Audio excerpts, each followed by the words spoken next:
Mas eu vim especialmente de Roma, onde eu estou cobrindo o Sínodo da Amazônia, para expor o que a mídia não fala, para expor justamente o que não se quer que nós falemos. Está sendo de tamanha importância o trabalho que eu e a minha equipe, inclusive grande parte do pessoal do Instituto Plínio Corrêa de Oliveira também tem feito, e outros órgãos de mídia em Roma tem feito, que a Santa Sé, ou pelo menos a ala progressista que está, de certa forma, controlando a sala de imprensa da Santa Sé, está tendo de fazer medidas de contenção para barrar as informações que nós estamos soltando. Porque, infelizmente, e aí é um assunto que eu vou tocar aqui com vocês, sobre teorias da conspiração, infelizmente, nós temos uma pessoa como Dom Cláudio Rumes relatando o Sínodo da Amazônia. Nós sabemos ele como amigo pessoal do Lula, e também, sim, um grande progressista, um dos, vamos dizer, patrocinadores da fundação do PT. E nós temos na chefia, ou pelo menos na vice-direção da sala de imprensa do Vaticano, uma pessoa que é, vamos dizer assim, uma embaixadora de Dom Cláudio. Portanto, vamos dizer assim, a esquerda católica está no momento controlando as discussões internas do sínodo e aquilo que é passado externamente a vocês. Então, o meu trabalho é justamente quebrar esta barreira. E nós temos conseguido, e eu digo para vocês que quando eu ando na rua, por um lado, eu recebo o apoio de padres, pessoas da Bélgica, padres italianos, bispos de fora do Brasil, bispos brasileiros, cardeais, mas por outro lado, quando eu ando na rua, alguns bispos, quando me encontram, fogem para as esquinas com medo de se encontrarem. Eu vim, então, de São Pedro, da sede de São Pedro em Roma, para São Paulo.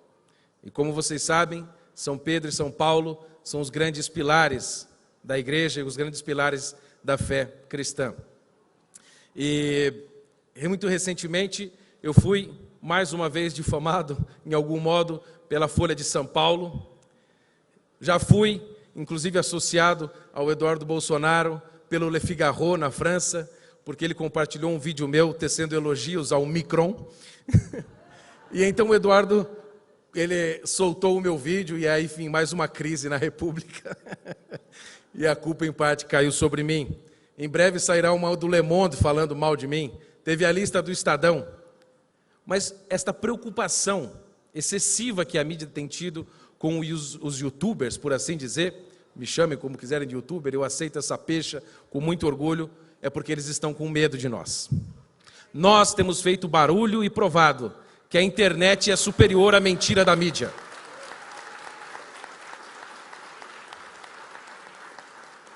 Nós temos provado que ninguém aguenta mais as mentiras, as distorções e a violência que a mídia tem feito contra as nossas vidas, e a esposa do Eduardo Bolsonaro é prova viva disso.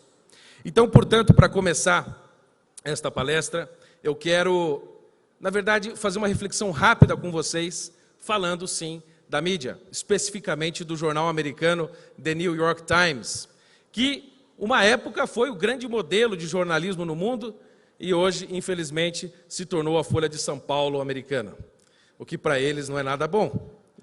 E eles publicaram um artigo, em inglês, não foi traduzido, chamado How YouTube Radicalized Brazil. Como o YouTube radicalizou o Brasil. Vocês já percebam, eu radicalizei o Brasil. Todos nós, youtubers, radicalizamos o Brasil. 2 repórteres do The New York Times preocupados com o youtuber. O que é que nós estamos fazendo? Nós estamos, sim, radicalizando, mas em outro sentido, no sentido de que nós queremos voltar às raízes do Brasil. As raízes mencionadas aqui pelo Rafael Nogueira e depois, então, pelo Dom Bertrand.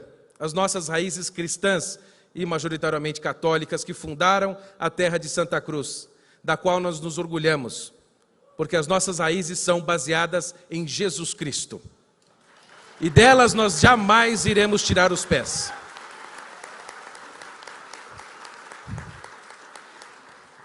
E então nós temos no The New York Times essa reportagem escrita por Max Fisher e Amanda Taub. E então eles dizem uma coisa muito interessante. Eles criticam o YouTube e dizem que há um sistema, ou melhor, um ecossistema de ódio. Eles dizem que, vou ler aqui, abre aspas, o sistema de recomendação do YouTube é engendrado para maximizar o tempo de visualização, entre outros fatores, diz a companhia, mas não a favor de qualquer ideologia política.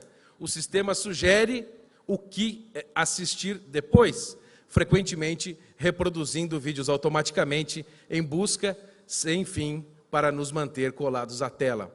Ou seja, veja a crítica que eles estão fazendo. Que é um problema o YouTube sugerir um vídeo correlato àquele. Então imagina, vocês estão assistindo a um vídeo, sei lá, eu falando mal do Gregório do Vivier, por exemplo, né? Ou falando mal de algum padre comunista, e então do lado aparece um vídeo de um padre comunista promovendo a teologia da libertação.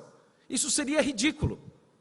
Vocês, por exemplo, assistindo o vídeo do Olavo, vão querer pular para um vídeo da Márcia Tiburi? Ou um vídeo do Boulos? Ou um vídeo do Karnal?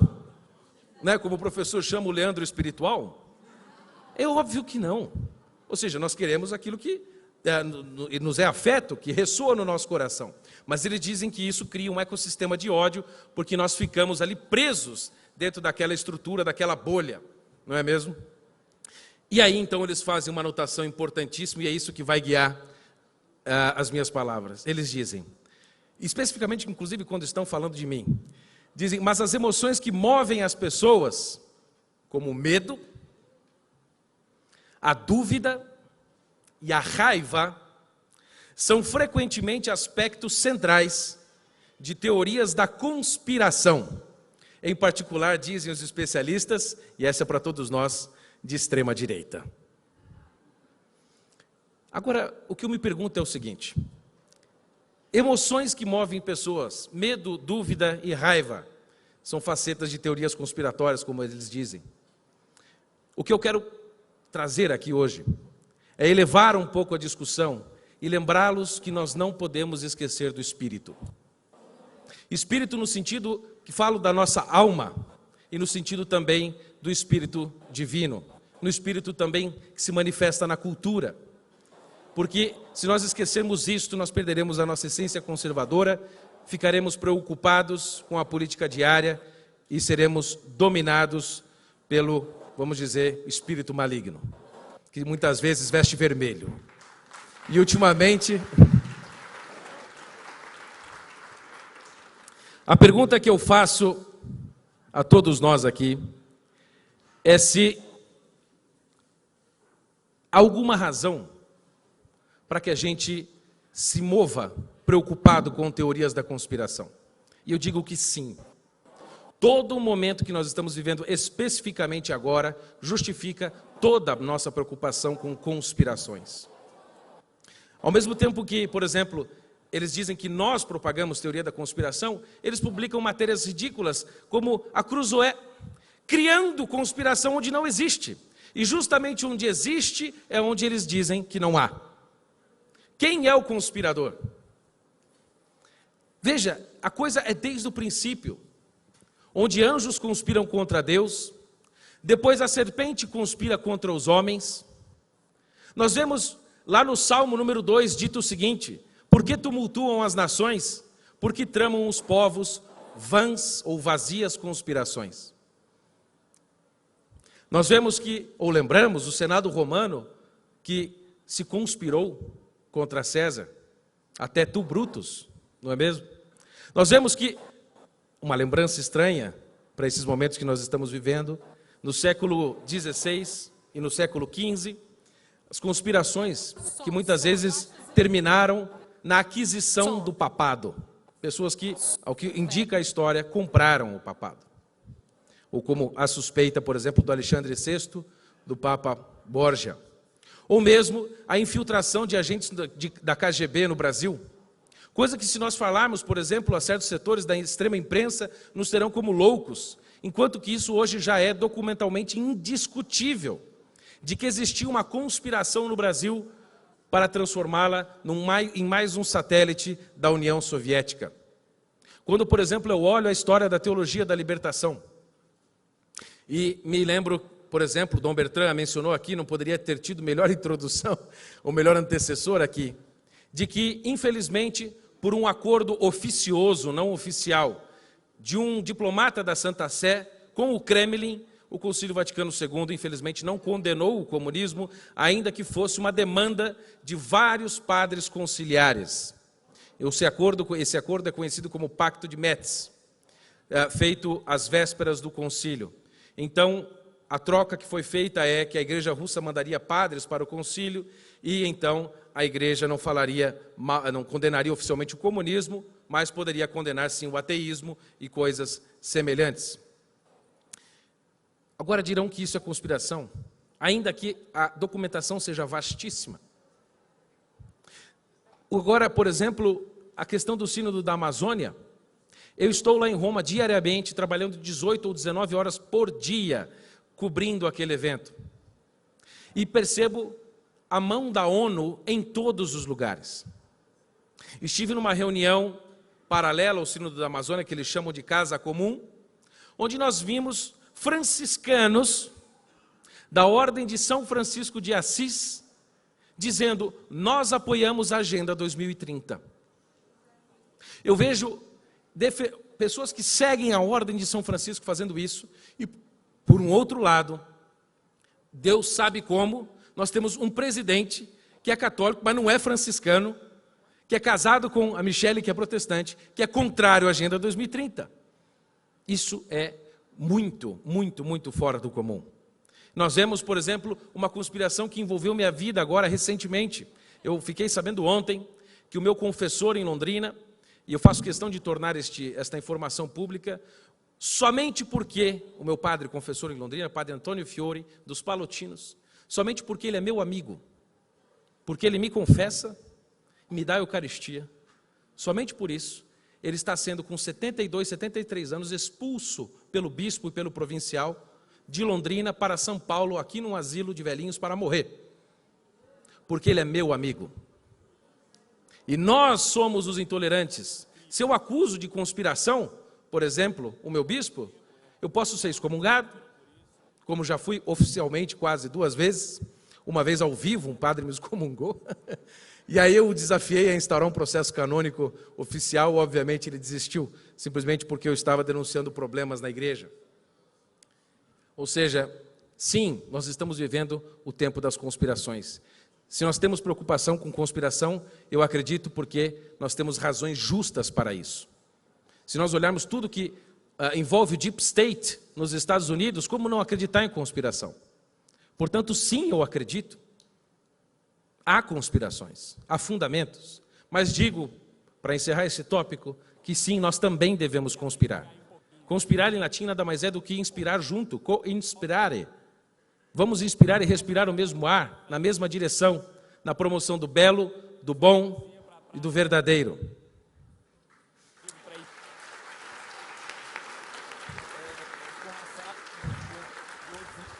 Quanto ao medo que nos move, eu não tenho medo de dizer que eu morro de medo de certas coisas. Não tenho medo. O medo é importantíssimo.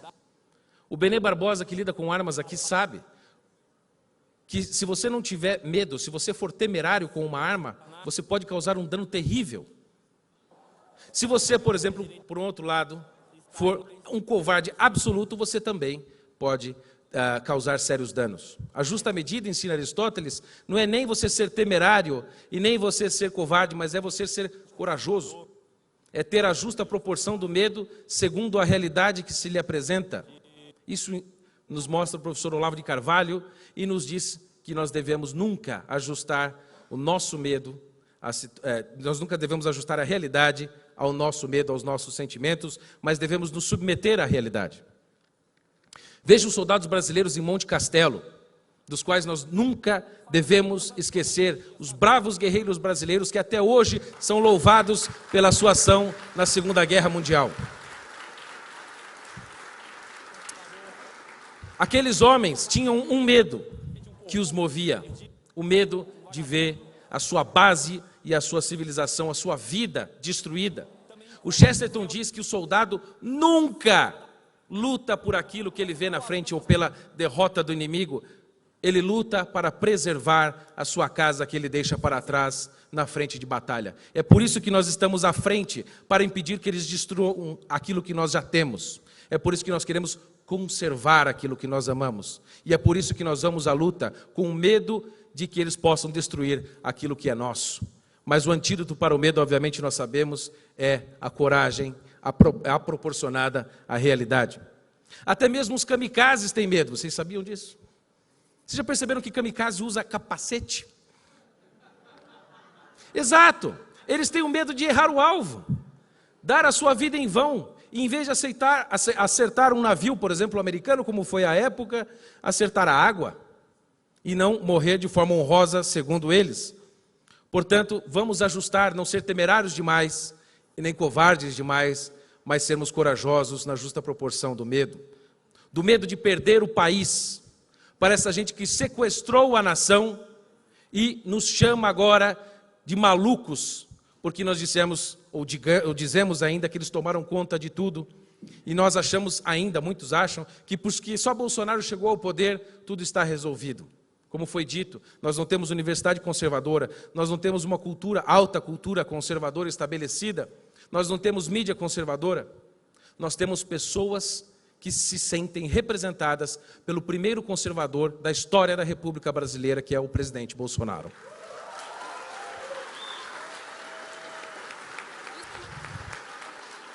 Nós temos de lutar na perspectiva do medo de ser controlado, do medo de termos nossos filhos vivendo num futuro distópico.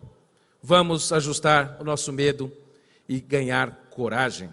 Quanto à dúvida, eles creem que a dúvida, pelo menos do modo como eles colocam isso, conectado a nós, que nós espalhamos a dúvida, eu digo que é justamente o contrário, porque os que nos acusam de implantar a dúvida são os mesmos que dizem que nós não devemos acreditar nos nossos olhos quando eu olho, por exemplo, o Laerte, e eu devo chamá-lo de ela. Não, eu não quero entrar nessa dúvida. Como diria, né, a velha canção, homem é homem, né, e mulher é mulher. A ministra Damares está aqui, sabe o peso daquela pequena e simples frase que ela disse, que homens vestem azul, os meninos vestem azul e as meninas vestem rosa. Eu gostaria de uma salva de palmas à braveza da ministra.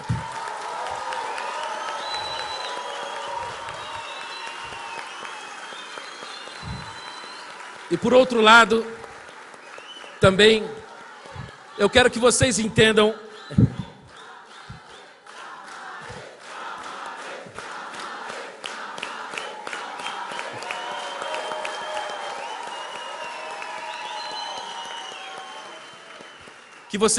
a importância do trabalho da Damares, porque eu estou no centro do problema hoje, das discussões mundiais, onde está lá como perito no sino da Amazônia, Ban Ki-moon, peritos da ONU, influenciados muitas ONGs ali pelo dinheiro da Fundação Ford.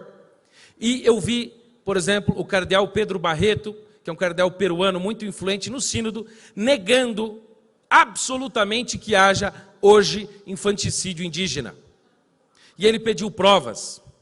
Eu tenho toneladas de provas, mas nós temos aqui a ministra Damares que lida direta e especificamente com este assunto. Por que é que não foi consultada? Bom, a dúvida que muitas vezes nós temos sim de nos preocupar com coisas simples, por exemplo, que lidam direto com o nosso dia a dia.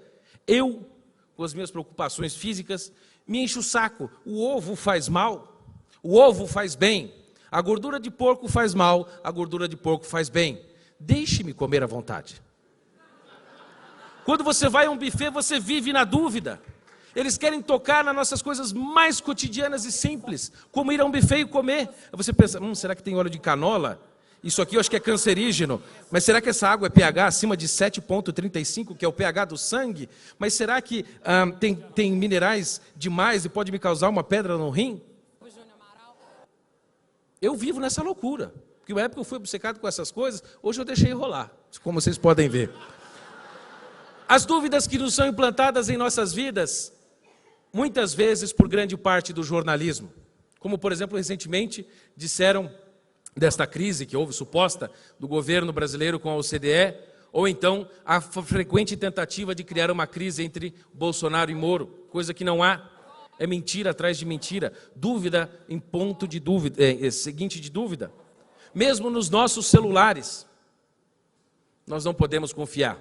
Será que nós não devemos duvidar desses aparelhos?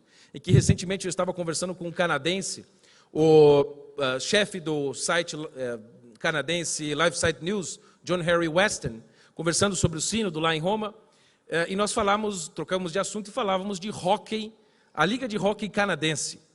Quando o meu amigo brasileiro que estava ao lado abriu o celular 5 minutos depois do seu Facebook, tinha uma propaganda da Liga Canadense de hóquei. Sendo que ele nunca pisou lá no Canadá, nunca sequer curtiu alguma coisa de hóquei. Ou seja, nós sabemos o poder que esses instrumentos têm e a dúvida e a suspeita que nós devemos depositar sobre eles. Mesma coisa da privacidade das nossas informações e, por que não, da insegurança jurídica implantada por 12 demônios togados.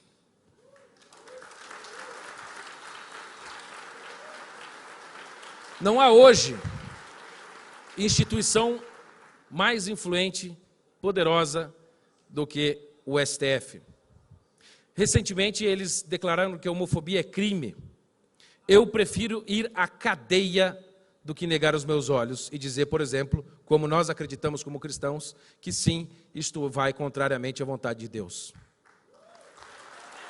Obviamente que a intenção e o desejo não, mas a realização do ato em si, isso é claro desde o princípio. Mas sim, há um modo de nós superarmos a dúvida que é, em primeiro lugar, confiar em Deus e confiar no próximo.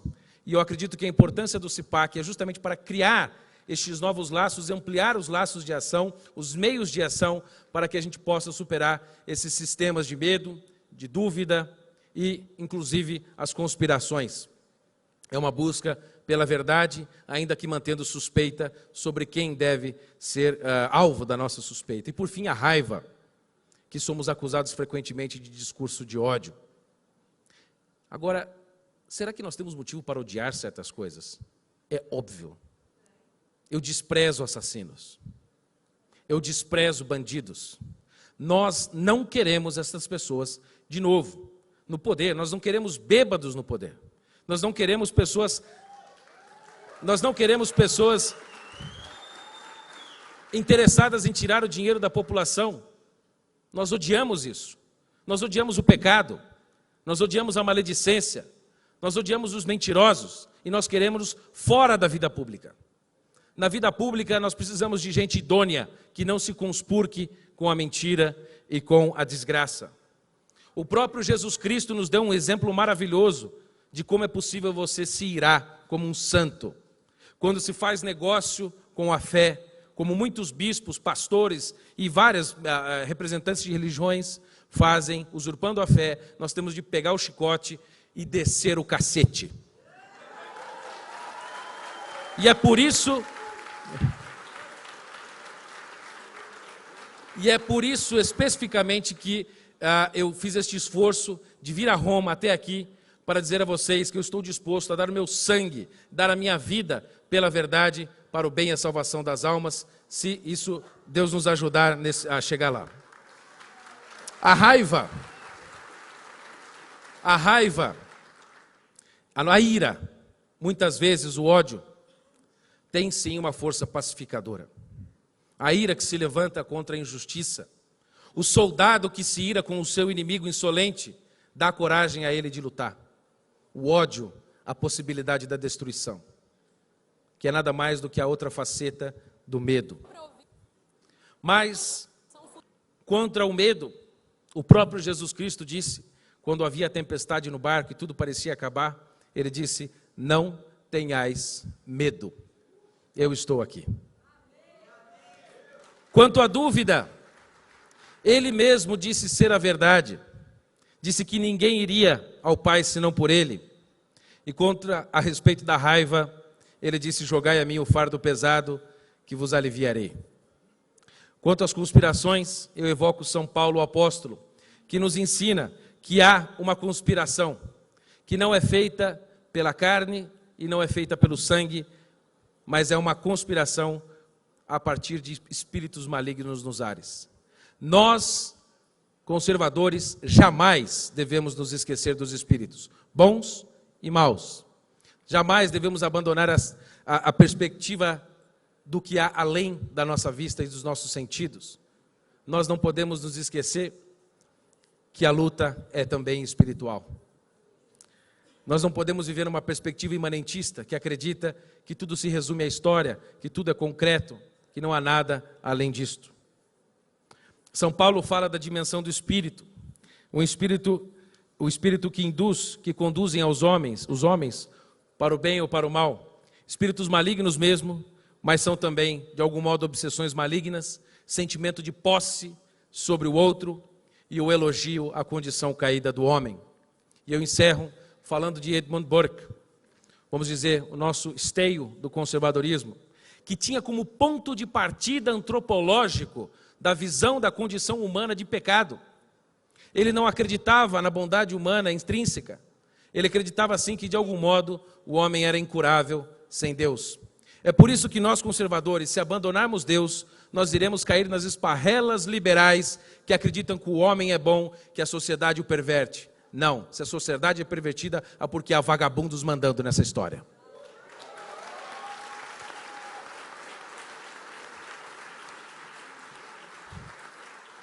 Nós somos aqui majoritariamente católicos e protestantes. Jamais percamos isto de vista. Não vamos ceder, como eu já disse, à tentação liberal de um Estado que não se ordena pelo Espírito, de uma vida que não se ordena pelo Espírito. Este foi o alerta também de Eric Voegelin, que dizia que o Espírito somente era capaz de ordenar as coisas. Este é o erro de muitas democracias modernas que querem esquecer o Espírito, que querem esquecer Deus. E Chesterton, a quem eu devo praticamente tudo, né, a minha vida, aliás, todo o meu início da vida intelectual, ele dizia que quando se abole Deus, o Estado se torna Deus. E é justamente contra isso que nós estamos aqui lutando. Vejam que a Revolução Francesa começou abolindo Deus e no momento seguinte estava matando padres e estuprando freiras. Estava matando os cristãos na Vendéia que resistiram à opressão maligna do Estado ateu. E o século XX, que foi o século em que os estados oficialmente mais negaram Deus, foi onde nós tivemos mais totalitarismos, onde nós tivemos a maior promoção sistematizada estatal do aborto, que é um genocídio silencioso. Se você o menciona, você já é inimigo das mulheres, mas não.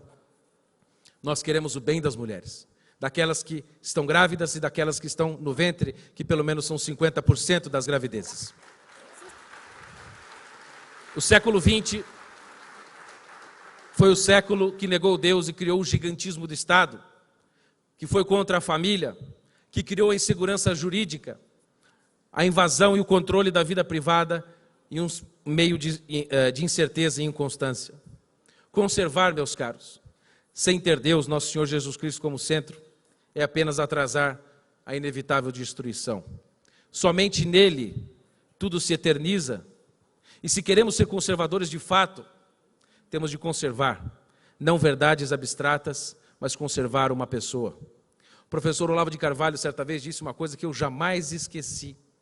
Ele disse que Jesus Cristo é uma verdade. Não, Ele é a verdade. E quando nós chegarmos ao céu, se é que nós chegaremos ao céu, espero pela graça de Deus, e hoje por intercessão de Nossa Senhora que chegamos lá, nós não iremos encontrar verdades, nós não iremos ver uma aula sobre o que é as verdades, porque senão o céu, sinceramente, chegaria uma chatice, né? Você chega lá, senta e diz: senta aí que eu vou te explicar o que é tudo. Puxa vida. Não, nós iremos encontrar a verdade em pessoa. E é na fidelidade a ela que nós devemos andar, em obediência a Ele. E obedecendo a Ele, nosso Senhor, e tendo de prestar conta somente a Ele no último dia, que seremos capazes de obedecer à verdade, jamais negociá-la, jamais pervertê-la, sempre anunciá-la, ainda que percamos por isso a nossa cabeça, mas não a nossa alma. Eu encerro com as palavras de Bento XVI, o Papa Emérito, numa homilia aos membros da Comissão Teológica Internacional, em outubro de 2006, que disse, em latim: castificantes animas nostras in obedientia veritatis. A obediência à verdade deveria tornar casta a nossa alma, e desta forma guiar a reta palavra e a reta ação. Em outras palavras, falar para encontrar aplausos, falar orientando-se segundo os homens, que é o que os homens querem ouvir, falar em obediência à ditadura das opiniões comuns, é uma espécie de prostituição da palavra. A castidade, a qual o apóstolo Pedro faz alusão, é submeter-se a estes protótipos. Não é procurar aplausos, mas procurar a obediência à verdade. Eu quero encerrar, se vocês me permitem, e aqui, como eu vim de Roma, eu ouso fazê-lo, com uma oração do Pai Nosso, que é a oração que nos une.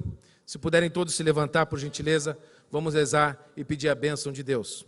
Pai Nosso, que estás nos céus, santificado seja o vosso nome.